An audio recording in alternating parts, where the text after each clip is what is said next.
Hey, this is Sarah, but my friends and family all call me Moose. Today we're on our way to the Beak and Barrel for this Moose and Adventure. I got to admit, this is the only thing that we booked as a dining reservation for our trip. I've heard so many awesome things about it, and I'm so excited to try it out.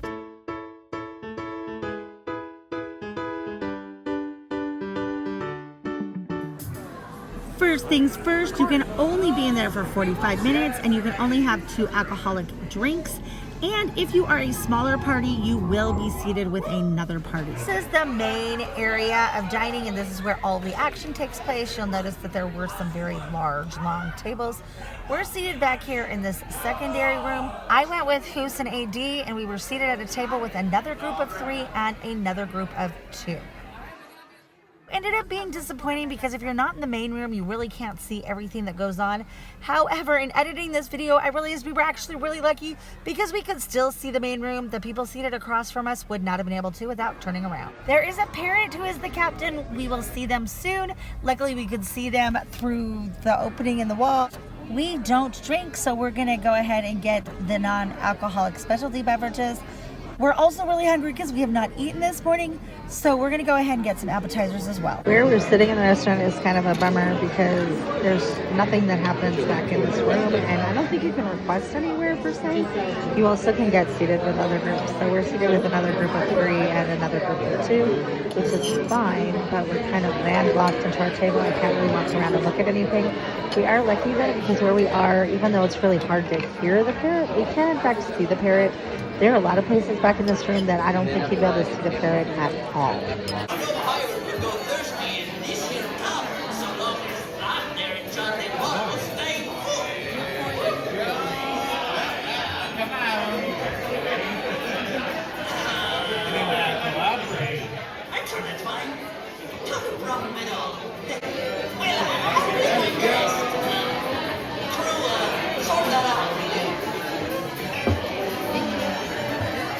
This is the treasure trove. It is $13.75. It is a mysterious ube, lemon, and coconut concoction served with a vanilla cake plank, chocolate cannonball, and golden caramel popcorn. This is the South Seas Splash. It is $7. It is a tropical infusion of Sprite, pineapple, mango, and guava. We did order all of the non-alcoholic specialty beverages. The last one is the Cursed Treasure. This was $7.75, and it's an indulgent blend of coconut milk and cookie crumbs topped with vanilla foam and Pirate's Gold chocolate cookie. Incidentally, in case you had not realized it already, some of this that I'm doing is live that I recorded there, but a lot of it is me coming back now using my notes just because it was so crowded and we were sharing a table. We do think that it tastes like cold hot chocolate. It reminds me of when we used to go to Hawaii, we get a chocolate coconut banana smoothie. It reminds me of that, minus that the texture is different because it obviously it's not ice cream. That one is really, really good. And that was the one I almost didn't get. Maybe it was like, just get it. Hoos and AD don't super like Sprite or like the carbonation. I do, so I really enjoyed this out. It actually tastes really good. It's just basically a flavored Sprite, but I really like it. I didn't look super closely at the menu when we got this and didn't even realize it came with like the desserts. The presentation of this reminded me of like those Little Debbie cake snacks, minus that it's on a stick. Nothing against Little Debbie, but sometimes their chocolate tastes really waxy. This didn't have that waxy taste, and I really like the popcorn. I could have had an entire bag of that popcorn if they'd brought it to me. The cake pop cannonball, though, was a little bit hard to share, but like it was so rich, so chocolatey, so delicious. I was really impressed with it.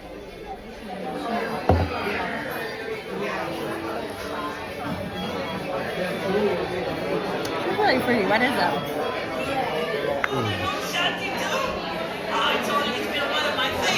All right, friends, put your drinks on, guys. Put your drinks. Yo, ho, yo, ho, a pirate's life for me. We go to the thunder, we run for the loot. Shake it, right?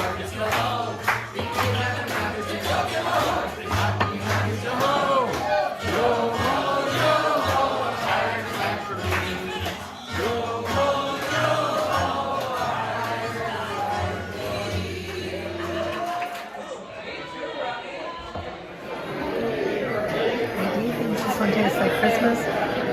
I think it's like the perfect drink to have while staying next to a pool. We both agree that it's really, really good. The coconut flavor is super, super strong.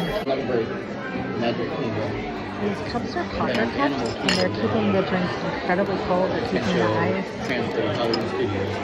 the ice frozen, and they're really cold to touch, but it's making the drinks taste extra good.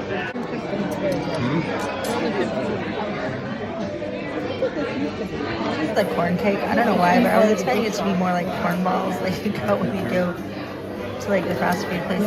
We got the vegetarian one. I kind of wish we tried the chicken one. This is the Cook's Corn Griddle Cakes. This is warm corn cakes stuffed with melted cheese, lime sour cream, chili peppers, and cotija cheese with roasted corn and poblano peppers. If we'd gotten it with the chipotle braised chicken, it would have come with the chicken, but then I don't think it comes with the roasted corn and poblano peppers. This is $12 vegetarian or $14 if you have the chicken. It's kind of hard to eat. So do you got more drink left? Really hard to eat. Give up with that bite. Okay.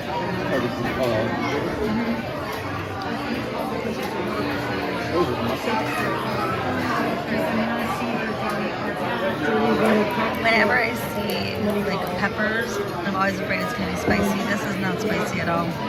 I'm actually totally cool with the fact that we didn't get chicken. The poblano pepper in there is really delicious. It sort of reminds me of what are those things called? Oh, it's chili relleno. It's almost like the deconstructed chili relleno. But the corn cake that it's in is really, really good. The cheese is delicious with it, and the corn is amazing. I don't remember what it's marinated in. I'm gonna have to look it up on the menu. But it is, the flavor on this is absolutely amazingly delicious. There was no kick to this at all on the outside layers on like the corn, but now that I'm to the middle, there is a kick. It's not bad, like I could totally eat it, but there's definitely a kick to it. This is the Island Provisions. It's $16. It's plantain chips, blue corn tortillas, and toasted flatbread, served with mango chutney, garlic chimichurri, spiced guava, and zesty cilantro cream dips.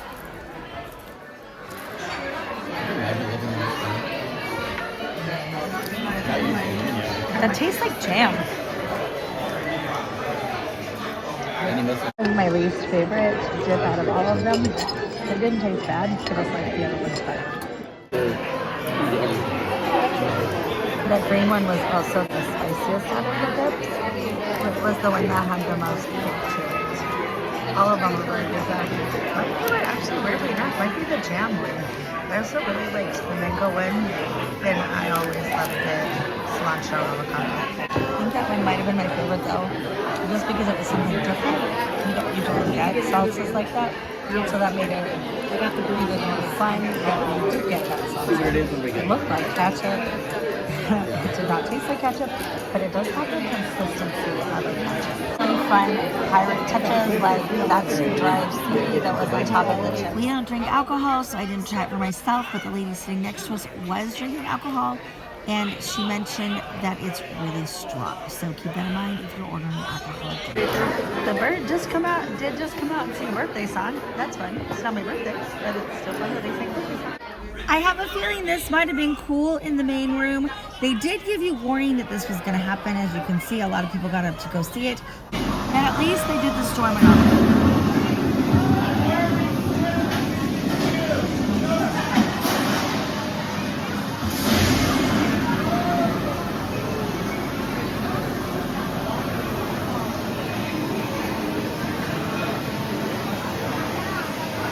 There were too many people to try to get up to go see what was going on in the main room, and I was wedged in the corner anyway.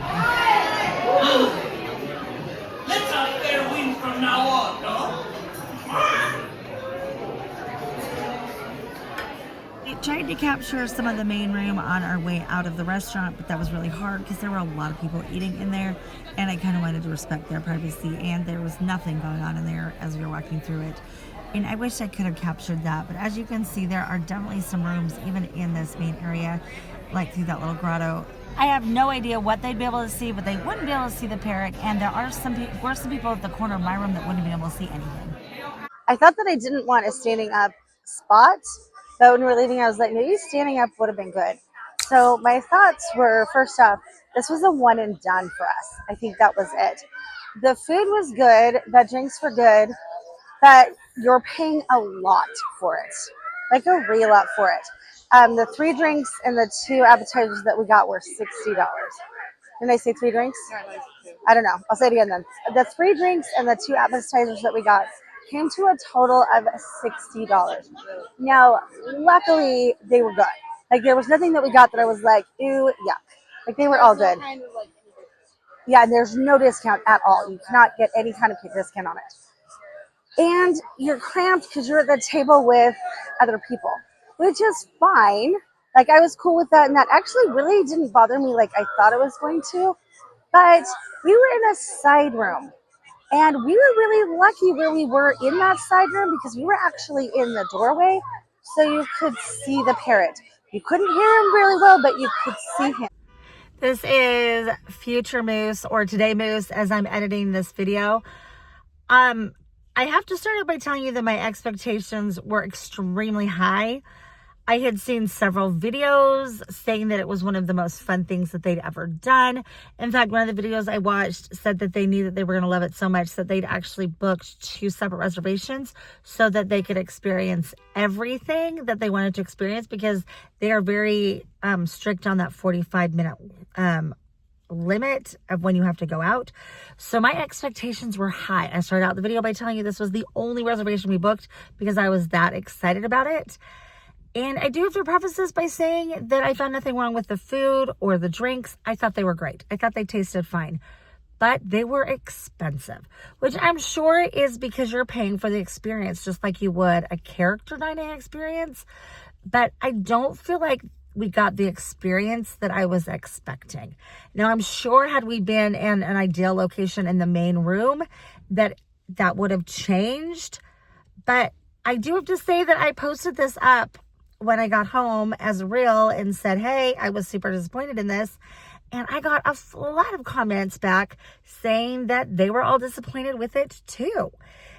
Somebody said they were in the main room, but they were seated at the bar and they couldn't see anything. Other people said they were back in a far corner and they could see even less than we did. And so I don't think that my experience was that far off or that different than what a lot of people are saying as they're coming back from going to the Beak and Barrel. And it was so hyped up. I know I didn't see anything negative about it. I only saw positive things about how fun it was and how great it was. And we didn't get that experience, and that was disappointing because I feel like it was extremely expensive for what it was. We could have gotten a lot more food had we gone somewhere else, and we would have been full. Like, after this, we went and got breakfast because we were still hungry, which I knew we'd be hungry going into it because it was just bar food and appetizers. But for what we paid and not getting the experience that I thought I was going to get, that was disappointing. So all of that leading up to say that this was a one and done for us. Let me know in the comments, because I'm really curious. Have you been to the Beak and Barrel? Was your experience different than ours? If so, where did you sit?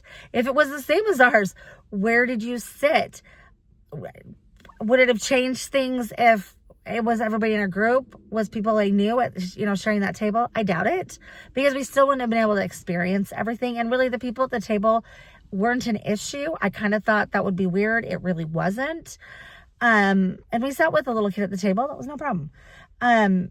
And the way it was set up with how many people were in there, I didn't really feel like I could walk around the restaurant and see stuff. Again, they kind of shoo you out and they kind of usher you in really fast. So I feel like I missed out on a lot. And that a lot that I missed out on was, I think, the stuff that would have justified that price point to me. So yeah, this was a one and done. Let me know what you think. Are you planning on going to the Beak and Barrel next time you go?